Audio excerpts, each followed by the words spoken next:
Sa number 6, baligyaan sang halo-halo ginsulod sang kawatan, 20,000 pesos na cash nakuha.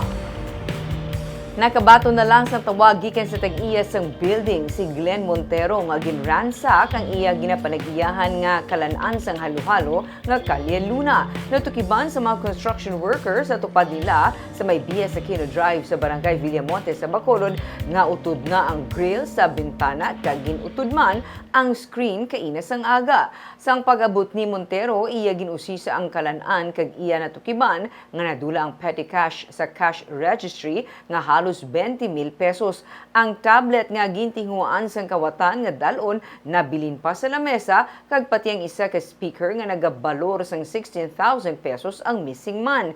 Gingamit sang kawatan ang lagari sa mga construction workers sa pag-utod sa grill sa bintana.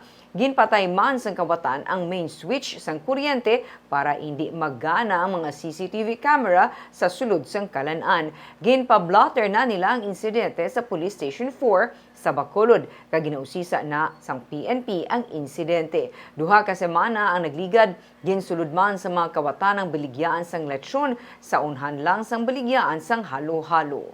Pero tawagan niya ko sa silay mga lasotso. Nga na sulod. Nga daw may nagsulod siya. Kaya may nanogid ang grills. Oo.